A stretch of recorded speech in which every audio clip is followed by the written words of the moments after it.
اللهم صل على محمد وعلى آل محمد كما صليت على إبراهيم وعلى آل إبراهيم إنك حميد مجيد اللهم بارك على محمد وعلى آل محمد كما باركت على إبراهيم وعلى آل إبراهيم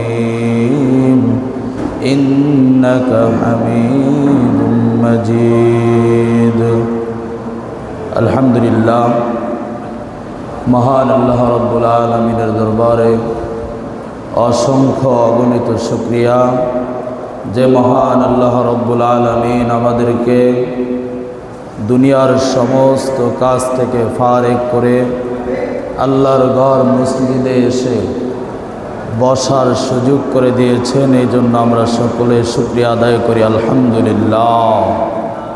আমাদেরকে সুস্থ রেখেছেন এবং সুস্থ অবস্থায় মসজিদে আসার ব্যবস্থা করে দিয়েছেন। এই জন্য আমরা শুকরিয়া আদায় করি আলহামদুলিল্লাহ।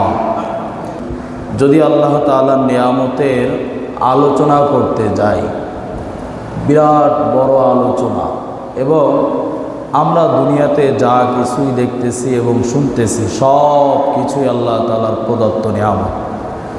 আল্লাহ তাআলা কোরআনের মধ্যে বলেছেন, লা ইন শাকারতুম লা আযীদান্নাকুম ওয়া লা ইন কাফারতুম ইন্না আযাবি লাশাদীদ। যে ব্যক্তি আল্লাহ রাব্বুল আলামিনের নিয়ামতের শুকরিয়া আদায় করবে, আল্লাহ রাব্বুল আলামিন তার নিয়ামতকে বাড়িয়ে দিবেন। আর যে ব্যক্তি আল্লাহ তাআলার নিয়ামতের শুকরিয়া আদায় করবে না, আল্লাহ তাআলা তার নিয়ামতকে ছিনিয়ে নেবেন এবং কঠিন আযাব দ্বারা পাকড়াও করবেন। আমরা আল্লাহ তাআলার নিয়ামত সম্পর্কে দীর্ঘ আলোচনা। আমরা যে মুসলমান হয়ে দুনিয়ার মধ্যে এসেছি, আল্লাহ তাআলা আমাদেরকে মুসলমান হিসাবে কবুল করেছেন, এটাও আল্লাহ তাআলার বড় একটা নিয়ামত। তারপরে আল্লাহ তাআলা আমাদেরকে কত সুন্দর শরীর স্বাস্থ্য দান করেছেন।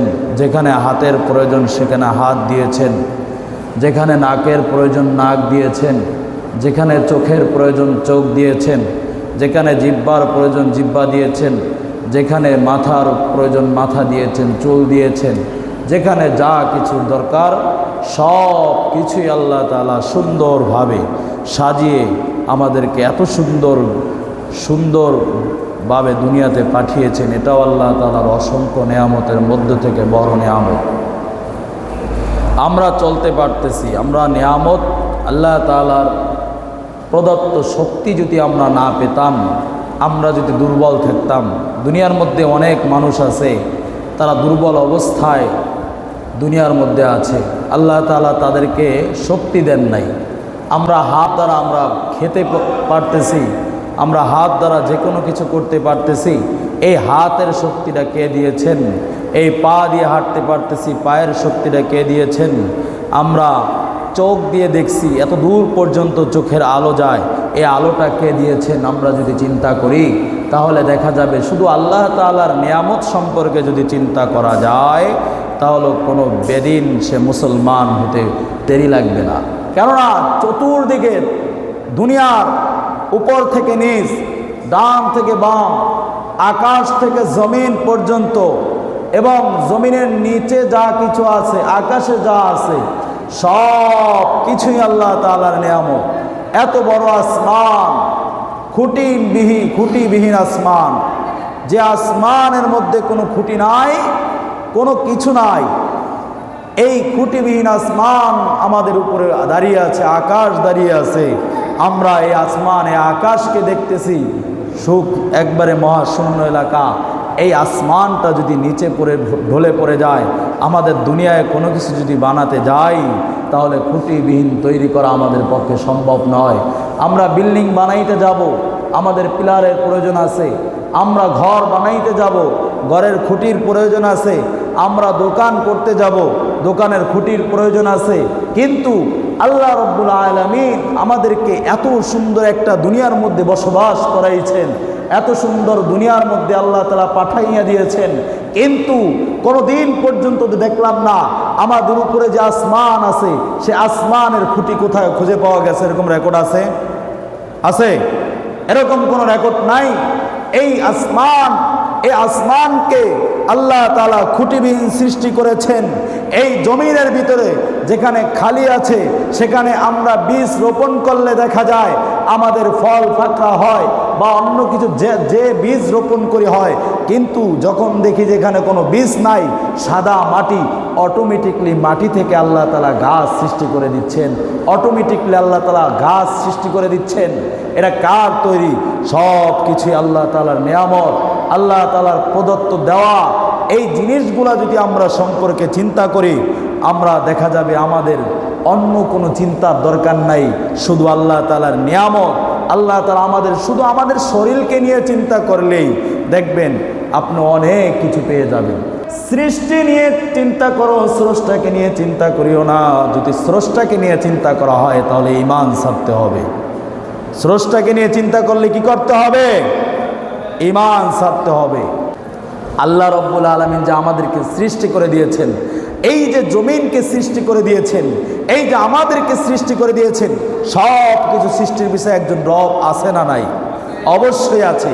কিন্তু অনেক সময় আমার মুসলিম ভাই যারা বুঝে না, জানে না বা জানতেও চায় না, অথবা তারা ভুল শুনছে বা ভুল জায়গায় গিয়েছে, তারা ভুল জায়গায় গিয়ে এমন মন্তব্য করতে শোনা যায় যে মন্তব্য করলে সাথে সাথে ঈমান হারা হয়ে যায়। দুঃখজনক বিষয়।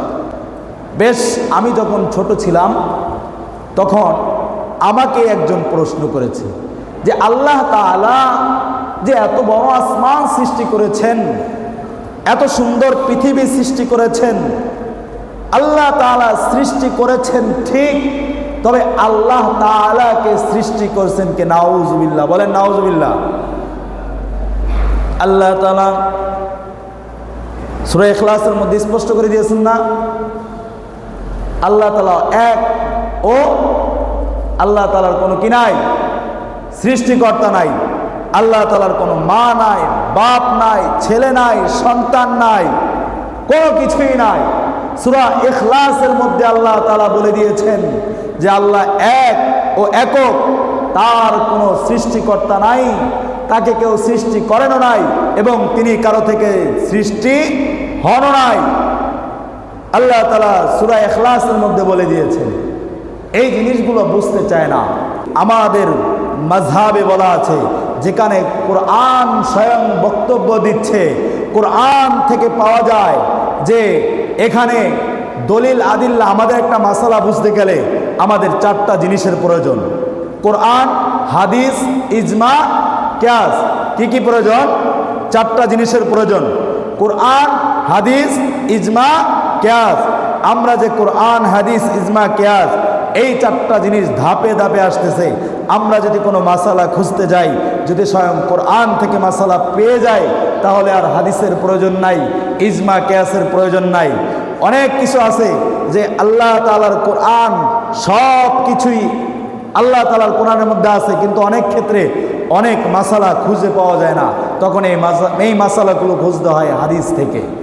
যদি হাদিসে পাওয়া যায় তাহলে ইজমা আর কিয়াসের কোনো প্রয়োজন নাই, যেখানে স্বয়ং আল্লাহর কোরআনের মধ্যে বলা হয়েছে কুল হুয়াল্লাহু আহাদ, আল্লাহ তাআলা এক, একক। এই কোরআনে পাওয়ার পরেও কিভাবে তাদের মন্তব্য থাকে, তাদের ঈমান থাকে, সাথে সাথে ঈমান হারা হয়ে যায়। কিভাবে আল্লাহর কোরআনকে তারা অস্বীকার করতেছে, তৎক্ষণাৎ আল্লাহ তাআলার কোরআনকে অস্বীকার করে ফেলে। তো আমাদের আগে জানতে হবে আমাদের কোরআনের মধ্যে অনেক কিছু আছে, পূর্ণ বিধান। আমরা যে চলবো, আমাদের চলা থেকে, আমাদের জীবনের শুরু থেকে জীবনের শেষ অবধি পর্যন্ত আমাদের কোরআনের মধ্যে সব কিছু বলে দেওয়া আছে। দুঃখজনক বিষয়, আমরা কোরআন তেলাওয়াত করতেও জানি না, এবং কোরআন তেলাওয়াত করতে জানলেও আমাদের কি নাই? আগ্রহ নাই। বর্তমান গুনাহের কারণে, ফিতনা ফাসাদের কারণে যারা কোরআন তেলাওয়াত করতে জানে, তাদের কোরআন তেলাওয়াত করতে জানা সত্ত্বেও দেখা যায় তারা বিভিন্ন ফিতনা ফাসাদের সাথে জড়িত হওয়ার কারণে তারা ধীরে ধীরে কোরআন থেকে পিছু হয়ে যায়। বর্তমান পরিস্থিতি এরকম হচ্ছে, আমাদেরকে গুনাহের দিকে নিয়ে যাচ্ছে, সওয়াবের কাছ থেকে আমাদেরকে মাহরুম করতেছে। আমাদের সওয়াব, আমরা ছোট কাজ করলে, রাস্তা দিয়ে জিকির করলে আমাদের সওয়াব, আমরা রাস্তার ডান দিক দিয়ে চললে সওয়াব, কোনো রাস্তার মধ্যে কোনো যদি ময়লা বা কোনো যদি মানে এমন একটা জিনিস পাওয়া যায় যে জিনিসটা আমার এক ভাইয়ের জন্য কষ্ট হবে, এই জিনিসটা সরিয়ে দিলে সওয়াব। আমাদের মুসলমান ভাই আরেক মুসলমান ভাইয়ের সাথে দেখা করে সালাম দিলে সওয়াব। আমরা এটি বুঝতে চাই না, অথচ সবাই জানি, কিন্তু আমল করতে চাই না। গুনাহ আমাদেরকে ঘেরাও করে নিয়েছে। এ সমস্ত জিনিস থেকে আমাদেরকে আগে মুক্তি হতে হবে। আমাদেরকে এই সমস্ত জিনিস থেকে আগে আমাদেরকে সমস্ত কিছু জিনিস থেকে, ফিতনা ফাসাদ থেকে আমাদেরকে বের হয়ে আসতে হবে।